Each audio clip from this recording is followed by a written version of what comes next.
Pas les Parce qu'un sondages. sondage qui donne Macron en tête des sondages, le mec le plus détesté, le mec qui je s'est comprenais mangé pas de quoi tu les me parlais gilets quand même. jaunes. Et Zemmour à 11%. Donc en nette progression, parce que j'avais vu un sondage quelques jours plus tôt. On va le regarder ensemble si vous le souhaitez. Ici, c'est un lien de Sud-Ouest. Je crois que c'est un sondage Harris Interactive sur un bon millier de personnes. Après, est-ce que c'est représentatif de la population française en âge de voter? Je ne sais pas. Pourquoi mon téléphone? Voilà, il est là. Et Akira. Et Akira? Pourquoi pas? Akira. C'est vachement bien Akira. Bah, bref. C'est des rumeurs. Les deux favoris donc conservent leur rang. Mais si, je l'ai vu. Leur rang dans un sondage publié ce mardi. S'il était candidat, le polémiste, donc Zemmour, réaliserait un score similaire à celui de Jean-Luc Mélenchon, qui était quand même le 3e homme, je crois, dans la dernière présidentielle, ou alors c'était au coude à coude avec Fillon, je ne sais plus. Emmanuel Macron et Marine Le Pen arriveraient en tête, et un jour sans fin, vraiment, c'est comme dans Deathloop, c'est comme dans 12 minutes, ma parole, tous les 5 ans, sauf que c'est une boucle de 5 ans qui se répète. Horrible! Remboursez-moi ce jeu! Et non. C'est encore un coup d'électronique. On va anticiper la boucle. C'est mieux de 12 minutes quand même. C'est plus arrivera en tête de du coup, sortir. au premier tour de la présidentielle. Le président sortant 23%, et encore 23% en baisse. Il est parti de 26 sur un autre sondage que j'ai vu, devançant la présidente du RN, 18%, selon un sondage Harris Interactive pour Challenge, publié mardi. Les chiffres pour Emmanuel Macron et Marine Le Pen, stables sur une semaine, sont les mêmes, quel que soit le candidat de droite, Xavier Bertrand ou Valérie Pécresse. Déjà, je veux pas juger, ça me regarde pas à la limite la droite. C'est ça vos champions? Évidemment que Zemmour il fait 11%, les gars. Ou écologiste Yannick Jadot ou Sandrine Rousseau, testés, hormis dans une configuration Jadot-Pécresse ou Marine Le Pen, montraient à 19% cette fois, un point de plus. Éric Zemmour, testé dans tous les cas de figure, alors qu'il n'a pas encore annoncé sa candidature, gagne de son côté un point sur une semaine à 11%. Donc ouais, c'est pas le même sondage que celui que j'avais vu, que je vous montrerai, qui le trouvait à 4-5%, je crois. Mais ça date d'il y a peut-être plus d'une semaine. À droite, Xavier Bertrand, pourtant c'était à Sud-Ouest aussi, recueillerait 14%, stable par rapport à la semaine précédente. Si Yannick Jadot est le candidat des Verts, donc il ferait vraisemblablement plus que Sandrine Rousseau. Yannick Jadot qui est considéré par Usul comme étant le candidat de droite des écolos, donc ce qui n'engage qu'Usul. Moi je connais pas assez les bails des écolos. Et du coup, Sandrine Rousseau, elle est vue en mode le wokistan. Donc, à tort ou à raison, moi je la trouve plutôt relativement modérée, mais bon. Et Sandrine Rousseau à 2%, Valérie Pécresse obtiendrait, elle, 12%. Donc un peu moins que Xavier Bertrand. Nicolas Dupont-Aignan, Debout la France, 2%, quel que soit le scénario. À gauche, Jean-Luc Mélenchon est donné à 11% dans tous les scénarios. Donc il va falloir qu'il démarre sa campagne, le monsieur, s'il veut s'il va avoir une chance d'arriver à un deuxième tour d'élection présidentielle. Peut-être que ça sera sa dernière chance. Il a 70 piges maintenant, non? Il me semble quelque chose comme ça. 11% dans tous les scénarios, Anne Hidalgo 7% avec Jadot candidat ou 8% avec Rousseau candidat, donc 1%, bah non, il y aurait quand même 1% de plus, mais alors comment se ferait le report? Je trouve ça, oui, bah, certains écolos qui seraient pas convaincus du coup par Rousseau et qui préféraient voter PS.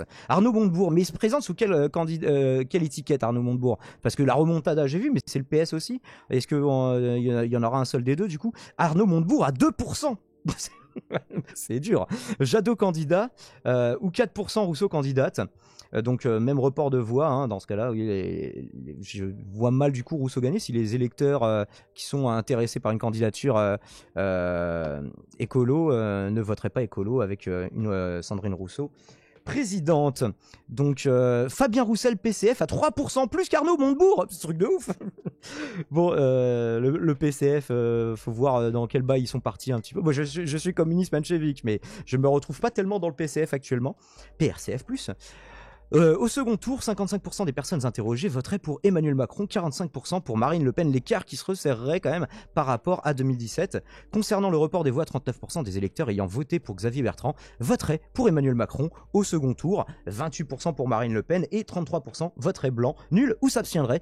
Ceux d'Éric Zemmour au premier tour se reporteraient à 62% sur Marine Le Pen, tandis que 29% ne s'exprimeraient pas. Ils vont pas voter Macron pour autant, enfin parmi les interrogés. À gauche et chez les écolos, les électeurs du premier tour hésiteraient fortement entre voter Emmanuel Macron et s'abstenir. Ceux de Yannick Jadot se reporteraient à 37% vers Emmanuel Macron, mais 61% s'abstiendraient. Bon, donc ils hésitent pas tant que ça. Ou voteraient nul, ceux de Jean-Luc Mélenchon choisiraient Emmanuel Macron à 32%, en faisant la gueule, hein, comme j'imagine, mais s'abstiendraient à 48%. Et ceux d'Anne Hidalgo voteraient à 48% pour le président sortant Macron, mais 42% s'abstiendraient.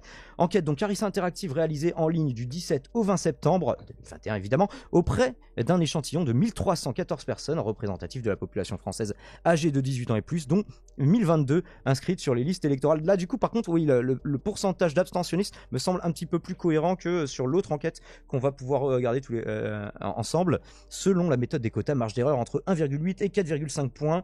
Et donc l'autre sondage qui était toujours publié par Sud-Ouest, mais ça datait du 14, donc d'il y a une semaine. Ah, c'est raté. Donc je vous le fais pas en entier, je vous le mettrai peut-être dans la rediff si je fais une rediff. Donc une enquête Elab pour BFM TV cette fois, 1334 personnes, dont 1200 inscrites sur les listes électorales, donc il y a beaucoup moins d'abstentionnistes ici, et donc avec des chiffres différents. Sur Zemmour, attendez, j'essaie de le retrouver, sur Zemmour. Qu'est-ce que ça nous dit? Donc le 1 est donné à 8%, donc d'accord, j'avais sous-estimé 8%, mais ça fait quand même une nette progression. Ils disent en progression d'1 point, ça dépend du sondage du coup, parce que là il passe de 8 à 11%, donc si les mathématiques n'ont pas changé, ça fait 3 points. Qu'est-ce que ça t'évoque, Dioclo, toi qui parles passionnément de Zemmour depuis quelques jours, mais peut-être un peu moins de Macron? Est-ce que tu t'attendais à Macron en tête des sondages?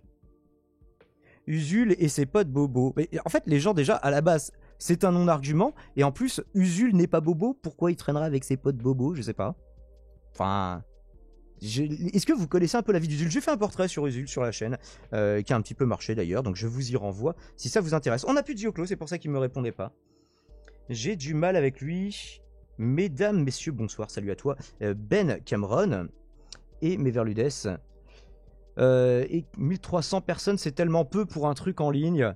C'est pas un truc en ligne, normalement c'est fait au téléphone. Bon, là, il le précise pas, mais traditionnellement, c'est comme ça que sont faits les sondages. Demande à tes auditeurs s'il y en a un seul qui a déjà été sondé dans sa vie, avec sondage publié ensuite. Moi, j'ai déjà été sondé, ouais. Mais alors après... Et puis bon... Je sais pas, est-ce que vous êtes un échantillon représentatif des 70 millions de personnes dans ce pays, avec tous les 5 ans, 1000 personnes qui sont interrogées? Bah, la plupart des gens, ils vont jamais être interrogés de leur vie, mais est-ce que ça veut dire que les sondages n'existent pas? Je ne sais pas. Alors après, si on a de vraies critiques à adresser à ces sondages, et les sondages sont souvent critiquables, et puis peut-être même un peu contre-productifs, puisque est-ce qu'ils estiment une opinion, et est-ce qu'ils la forgent? Dans quelle mesure est-ce qu'il la forge, hein? Là, ça encourage clairement le vote utile. Quand on voit que son candidat de cœur il est crédité de 1 ou 2%, on se dit bon bah autant voter pour celui qui est à 10-15, même si je l'aime moins. Donc est-ce que les sondages ne sont pas par essence délétères? Je vous laisse vous faire votre opinion. Salut à toi Calex, Comestai. Jamais sondé, salut Psycho, j'ai travaillé pour un institut de sondage pendant 6 mois, il y a longtemps, c'est un monde parallèle. Pourquoi un monde parallèle, Psycho? Est-ce que tu faisais ça par téléphone du coup? Déjà sondé, les réponses sont des réponses contraintes et fermées. Oui, c'est-à-dire que c'est ça qui peut éventuellement être critiquable. Je vous mets le lien de Sud-Ouest. Je crois que c'est celui du premier article.